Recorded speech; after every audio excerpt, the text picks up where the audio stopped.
Hello, everyone, and welcome to Elevate Your Business. I'm Ed Juricki, your host for today's enlightening episode. Thank you for being a part of this entrepreneurial, enriching experience. Today, I'm thrilled to have Jay Turner, the founder of Rainmaker Reputation AI CRM, joining us. Jay's passion for revolutionizing customer relationship management through innovation and simplicity has driven him to create a powerful yet user-friendly CRM solution. With extensive experience in sales, marketing, advertising, and technology, Jay identified the need for more accessible CRM tools for businesses of all sizes.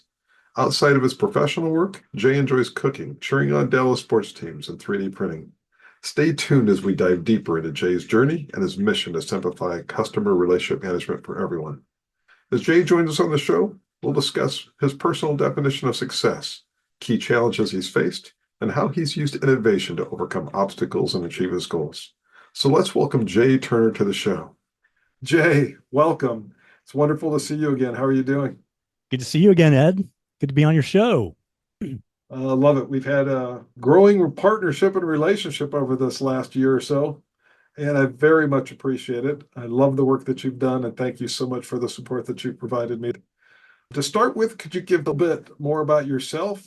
Sure. What did I do to get into the world that I'm in now? Well, in the 90s, I was working sales jobs and failing at it because, the things I was selling they didn't jive with my view of the world. And, they were basically jobs I was working because I needed a job and I needed something to sell. So in 2000, a friend of mine showed me that he was making money online doing what we didn't know was called back then affiliate marketing. And so I had made web pages 5 years previous, and he was making web pages and doing affiliate marketing. I thought, I can do this. This is no problem. So I took it on, and within a matter of 5 months, I was making 15 grand a month, mailbox money.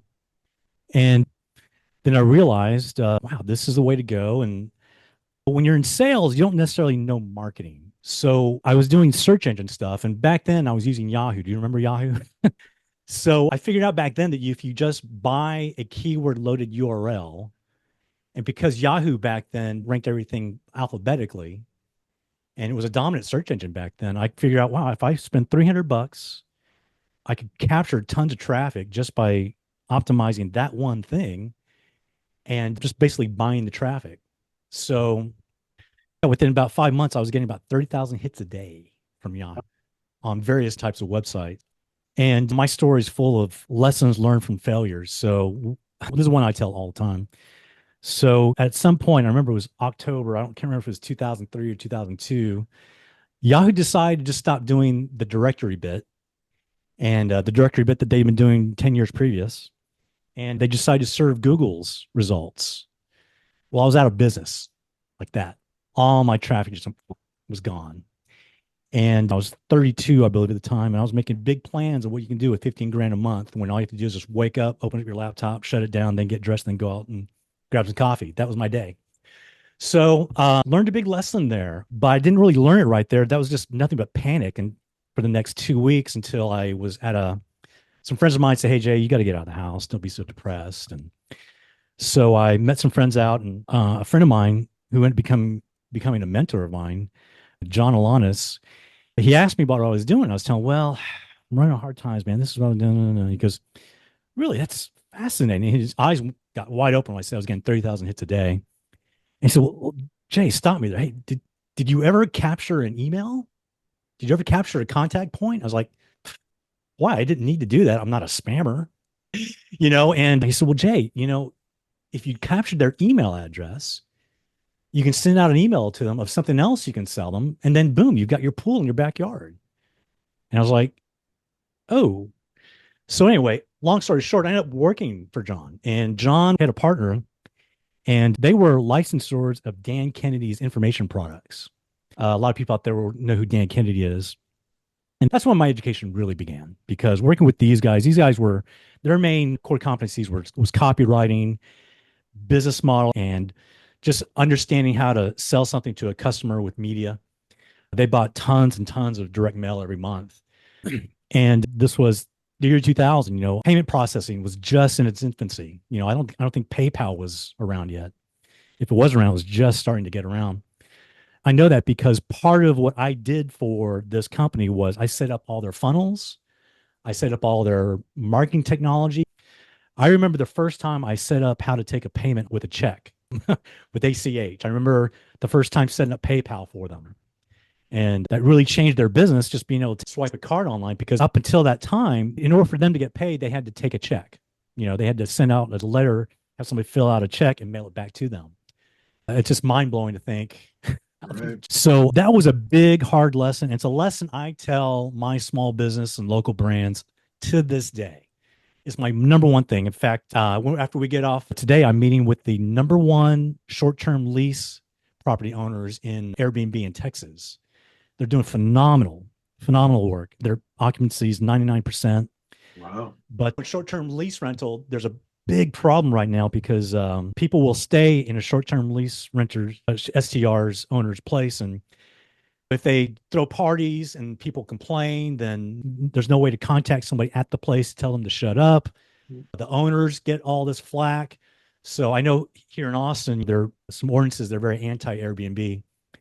Well, the solution to that problem and the solution that these people are going to use is, if you could just put up a refrigerator magnet with a phone number that collects people who live there typing in and saying, hey, where is the laundry detergent? Well, our AI bot can tell them where the laundry detergent is. But here's the thing. They just got the number one way to contact somebody through their phone number. The phone number now is more important than the email address, because this is also very important for everybody out there. Remember, a text message is read within 5 minutes on average. Okay. There's no other thing out there that is like that. I tell people that are social media influencers. I mean, if you're a social media influencer, you're hoping when you post your content that YouTube or Instagram or TikTok is going to show your content to somebody.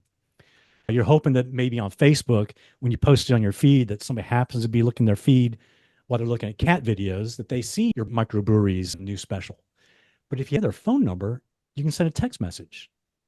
And we're becoming more and more acquainted and comfortable by getting text messages and doing business via text than ever before. And certain verticals and brands, their customers would rather do it that way. So I worked for that company for a long time, and I realized now what I was doing for them, I was their marketing technology guy, because I would take CRM, tie it to a payment system, tie it to an email system. In fact, those guys that I worked with, they were one of the first companies to use Infusionsoft, which is a big player in the CRM game. So I cut my teeth on that, did all that for a while. And then after a while, I ended up moving from that to doing marketing technology for other brands.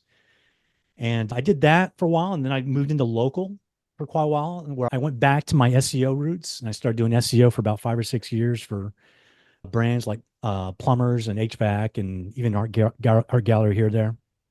And that was very interesting.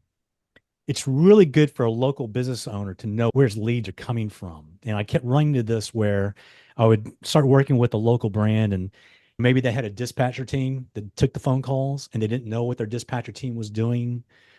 They didn't know where their best leads were coming. And if I provided the SEO for them, one of the things about SEO is it's probably the best converting lead you're ever get, because people typed in and found you. And in fact, they probably typed in and did their research on you before they even called you. So they're halfway already, maybe 99% of the way in there.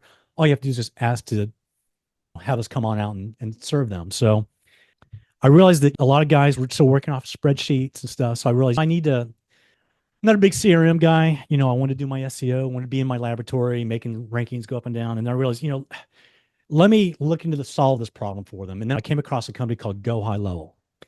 And I just couldn't believe what they were doing.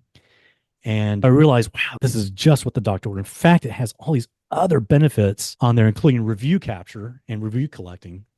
And so the more and more I put my clients on this thing, the more clarity that the local business owner got for where their leads were coming, which vendor was actually landing them real leads they could use. And it solved this problem that I just told you about of capturing the most important contact point for a customer so you can do follow up. Because one thing that Dan Kennedy always says is the money is in the list. Okay. Now, Dan Kennedy's big in information marketing, and so that's extra crucial for them. But for the local brand, it's a deal maker. It will build longevity to your business if you can remarket to your list. And every company that I put on Go Hello that started using it, just boom, started taking off. Even if it was a company like a plumbing company that didn't want to use go high level, I'd say, well, use some of the other ones. There's other ones out there. There's Service Fusion. There's Service Titan. There's Jobber. There's all kinds of great CRMs that will solve this problem of capturing your email list and then remarketing to your list, as well as hopefully letting you know where your leads are coming from. If the Google Ads thing is underperforming, then you need a Google Ads person or you need to change there, or got to change the offer. It's another big thing. Most local brands and business owners, they don't understand. It's really dependent on your offer, especially if you're in a really crowded market. If you're a plumber, you got to do something unusual. Boy, a big lesson I learned there was when I started with a plumber out in Chicago, and I just brought him on. And I always do this with my local brands and say, well, what makes you unique and what can you do that's unique? And he said, well, I'm really into this hydrojetting thing. A hydrojet is basically they pull on the back of their truck and it pushes out water at 3,000 pounds per square inch, and it clears drains like crazy. I mean, it practically makes the pipes like new. And it's way better than rotor ring. And he was so excited about that. I said, one, you're excited about it, so when you do a video about it, that will come through. And two, it is a superior solution. And three, it positions you as a technology company, right? And we're just inclined to think, oh, if you're into technology, you're really smart, right? So I said, well, let's try this approach for you. And now Brian his business is hands off. I think he told me he's got a $3 million valuation now, and it was all from changing that position from being just the next guy that is honest and delivers on his promises, but also delivers something that you're not going to get from anybody else. Mhm. And Position of market dominance. that's right. Dan Kenny always says, always be positioning. It's a riff on the always be selling, right? So I did that for a while. Now, SEO is a really crazy world, and it's been in the news quite a bit lately with Google's struggles. At the time of this recording, an antitrust story just came out, right? Yep. Just heard Uh, about it. yeah. I'll tell you another thing. Bing has gone up about 10% of the search share in the last 6 months. Very interesting. So, Yeah, that is interesting.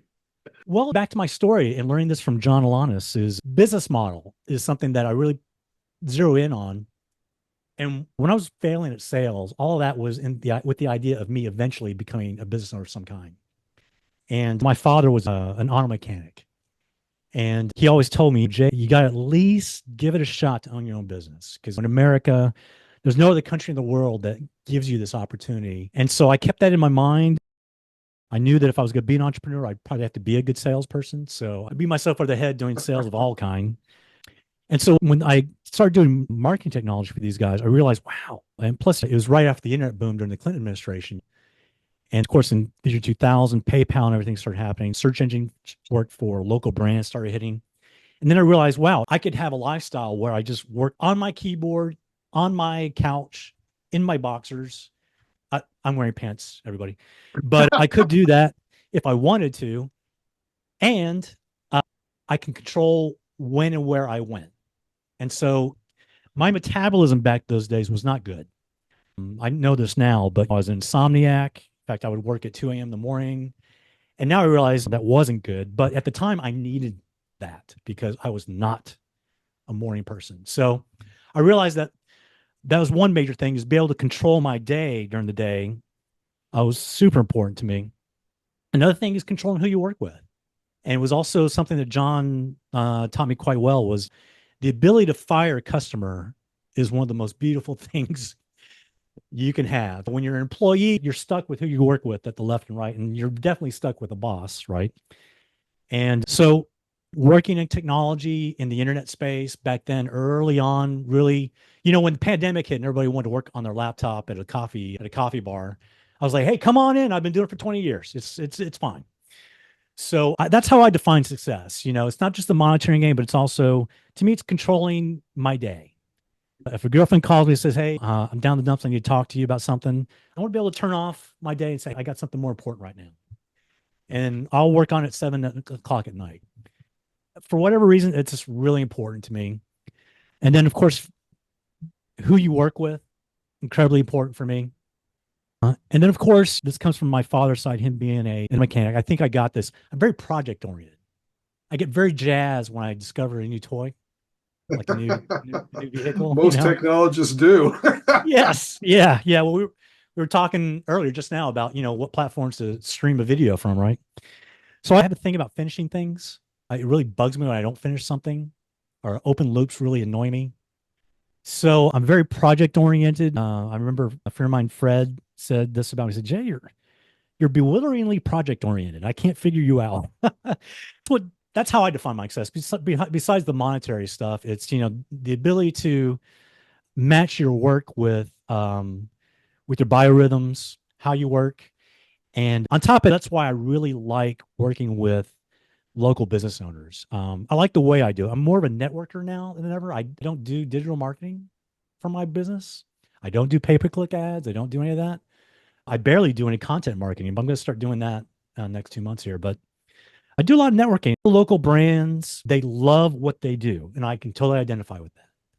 And so they love what they do, and the marketing and getting the customer part, the customer acquisition it's this fuzzy spray and pray thing. And let me tell you, the other thing is they are absolutely being victimized by vendors out there. SEO is rife with it. I took on an HVAC company, I remember, and they got their previous SEO person from a TikTok video. No offense to TikTok videos. I may have my content there soon, but they're paying 6 grand a month for SEO work. And when I did an audit of what was happening, I couldn't find anything that was done for them. 6 months of 6 grand, and I could not find anything that the SEO company had done for them. I mean, Wow. yeah, it's very common. In fact, I saw a Twitter post. I still follow a lot of SEO people on Twitter, and I think if I can rephrase it or paraphrase it, I used to think that my competition in SEO was other really skilled SEO people. And they said, now really my competition is a bunch of other people that say they're doing SEO and don't do squat for them. So fortunately, I Like the haven't run into analogy, that a doesn't it? lot. You've talked a lot about innovation, so I'm going to skip to the second half of that question. Where do you see it going into the future? Eh, Everything that you're doing, because SEO is yeah. just part of this whole CRM system, this Hmm. connecting to be able to deliver your message, to capture that audience, that prospective buyer at the point which they're ready to buy. Hmm. So that ecosystem all has the various technology components. Where do you see that going into the future? Well, I think AI is the big buzzword right here, but AI is being used a lot to create content. In my CRM, I mentioned Go High Level before. I look at Go High Level as a CRM operating system because you can take Go High Level and customize it and build your own thing into it, which is what I've done. And that's why I love it. I just brought on a brewery and she wants to do a newsletter with a secret password. If you come to the counter with a secret password, you'll get a freebie. And I was realizing, well, I can make that happen automatically. And I can make it to where when somebody comes to the kitchen top, they can swipe their phone and boom, it pulls them into the CRM, capturing that contact, putting them on a newsletter so they can give the secret password right there. Because, restaurants have a hard time with this because with most restaurants, you swipe your credit card and the owner never even knows the name of the customer. So, but as far as the big picture technology, I'll make a bold prediction here. I think Google is going to be a second rate player in about 2 decades Oh, because AI is a big problem because people are going to start learning that there's been surveys or studies found. I think it's 60% of searches done in Google are what they call zero click searches, meaning Google delivers everything the person searched for there on the search results page without having to click deeper to find it. So Google is taking the space and delivering to you what you want, what you're looking for. In the old days, it was just a list of links, right? Now, I think they're shortchanging local brands because now they're putting the Google Maps profile with your review scores. They're putting it below the fold. They're putting it below right here. So at the top is all this AI generated stuff that's supposed to give you all the information you need. Well, why don't I just go to ChatGPT to do that? Why don't I go to Google Gemini to do that? Why don't I go to Facebook now? Facebook just released their AI. So I think it's really going to change. I tell you something else that's very interesting is I do wonder about the promise of virtual reality. I was really hopeful that Google Glass was going to be the new thing because the other thing about this is the interface with which we're doing everything, right? We're fumbling everything with our fingers. And I'm really looking forward to the day when I can do the whole Minority Report thing, swipe, swipe. exactly. I'm really looking forward to that. I think that will be fun. And I'll take it one step further. A lot of that swipe, there's got to be a way ultimately to integrate that so that it actually presents you one, and it doesn't take a lot of swiping. If you want to understand this, it's all right there for you, and you're pulling those levers from that space. So seamless end-to-end integration is one of the ways that I describe that. Of course, I'm a little bit more earthy about it. Me, it's about the shoulder pain and the problems of doing clicks all day, clicking. Like, oh, Exactly. Yeah. if I could That, just no, do this we're this way yeah, and moving this way and doing yeah, we're on the aerobics while same I'm page. working. Exactly. I prefer that. So talk I a think, little bit about you've got a project that you completed and you're rolling out. Talk a little bit about that for our audience. yeah, and this will also touch on Google. So at the time of this recording, Google's algorithm code got accidentally released.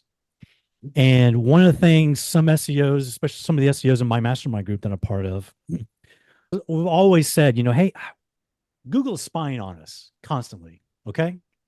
So if they're spying on us, they have to be using this data. We've always suspected that they do, that they, we know that when you type in a search, that they're looking at the search to see if that search ends in some kind of signal that tells Google that whatever page they landed on or whatever action they took, they got the information they wanted, whether it be a click to call on the call button on your Google My Business profile, whether they opted into a newsletter when they landed on your page. If you had Google Analytics, they're going to see it.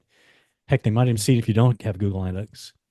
But we've often suspected that those signals really are strong with improving Google rankings, particularly with that Google My Business profile, which was what I was so keen on. So I know in 2022, we noticed that reviews started really having a massive impact on a local brand's rankings. And of course, my CRM has 3 or 4 different ways to ask for a review. You can hop on your app, type on the contact, ask for a review right there. You can have it automatically sent out after a payment. You can have it timed to come out 30 days after a payment. If you think that's the best time to send out a review, like maybe if you're an art gallery or so.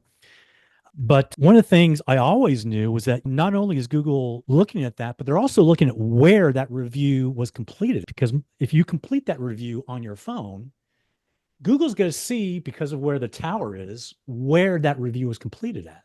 Right. So I've always told my HVAC guys, my plumber guys, any service business guy, hey, if you're a service business, listen to this right now, ask for the review at the home where you did the work. Because if they complete the review there, Google's going to see that person in the area do the review, and Google's going to associate your brand with that area. So it's a way to expand where your Google My Business might be found. You can expand it farther out. So this is one of those things that we saw in this recent algorithm leak. We thought this, we could see it when it happened. We now have it validated. That is indeed true. Yeah. So all that is good stuff. Here's the problem though, and it's a technology problem. When you ask somebody to give you a review and they say yes, it's always type in my brand and go there and please give a review. Or I'll tell you what, I'll send you a link later and then you forget, right? Well, I just introduced this thing. They're called the Reputation Genius card. And it's just an NFC card. Okay. And you can get these anywhere. But I started testing this with some other guys in my mastermind group. And this thing is killing it. And why? Because it solves this problem of getting your review link on your phone. We found if you're already asking or you've been discouraged from asking because they never seem to follow, this thing will increase the amount of times that when you ask, somebody actually follows through. Okay. Because it puts the link on there. And so here's the other nice thing. I just got 2 restaurants locally here onto my CRM system from using this. Now, here's the other nice thing about this. Again, remember, Google is spying on us. So it puts the review link on here. If you're a restaurant and the manager walks around, I make sure that my restaurant guys use the lanyard, put this on a lanyard and walk around. So when they check, how's your meal? Oh, great. Would you mind giving us a review? Well, it's right here. Boom. So often a person will swipe it, walk out the door, and then they'll go home, start watching cat videos or puppy videos on Facebook. They pop it. There's, let me complete that. Boom, boom, boom. 5 stars, 5 stars, 5 stars. Food was great. Boom. They completed that on their couch. So it's a great way for a restaurant. It's a great way for a storefront that's locked into a location to expand where Google will show them. So you're really maximizing the value out of a review. And the beautiful thing is now it's no longer just an observation, it's proven. They are following this. Google's following this. Outstanding. Yeah. So, final takeaways for our audience. If you were to say, this is something you must consider to help ensure your business and life success, what would that be? Well, I know your podcast is a little bit broader, speaking for CEOs and upper level management people, but I guess my thing would be pay attention to the people who do technology for you and make sure that your technology person understands the value of collecting the contact information and understands maintaining, representing your company to them with the technology through the customer journey. Because the beautiful thing about a CRM is it allows you to remarket the customer. Your most expensive cost, particularly in customer acquisition, is the marketing output. You get paid for it some way. Okay. And think about the fact that your customer is a buyer. And if you are taking care of them one-on-one and you're not coming off as a corporation, but as a real company with real people that care about your customer, you can remarket to them forever. And the CRM allows you to do that in an unobtrusive way. You can do it in a multitude of ways. You can send content to them. You can send an offer to them. And now with these things, with their phone number being so key, you can do it by a text. A lot of times I'll ask a local business, have you ever texted your customers an offer? Texting my customer an offer? No, I haven't. It's the new thing. So I would stress doing that. Have an SMS texting plan because you'll be able to do it so cheaply and people are gravitating towards it and loving it. Man, there are so many different pieces of insight, lessons learned, and value nuggets in what you just shared for our audience. And I thank you so much. Any final thoughts or words for our audience? Yeah, I'll tell you what, just for the month of August right now, if you type in your browser, rainmakerreputation.com/edj, that's rainmakerreputation.com/edj, EDJ, you can order cards and the system for 20% off. And that's just for the month of August. It's my Dallas Cowboys preseason special. And that's the month of August 2024. And then you get 20% off of the cards and the software system. Outstanding. Thank you so much. And I wanted to say something up front too. I have an immense amount of respect for the Dallas teams. I've been a Steelers fan since 1976, I think it was. And so when I saw that you were a Dallas fan, I'm like, I got to tell him, love and respect the Dallas Cowboys. But as a Steelers fan, You got to hate us a little bit. Got to hate us a little bit. We're everybody's favorite team to hate. definitely rivals. So we've got to watch a Steelers Dallas game together sometime. That would be great. That'd be awesome. Yeah. When you guys get a quarterback. Yeah, no doubt about that. Right on. All right, Ed. I appreciate this. This is a lot of fun. I want to thank you for joining us today with a special thanks to Jay Turner for sharing his insights and success tactics. We hope you feel inspired and motivated to tackle entrepreneurial challenges with innovation and adaptability. Remember, success is personal. Define it for yourself. But always remember, embrace change, seek growth, and adapt to the ever-evolving business landscape. Thanks again to Jay Turner and to all of our listeners. We'll see you next time as we continue exploring stories from incredible entrepreneurs. Stay resilient, stay innovative, and have a wonderful day, everyone.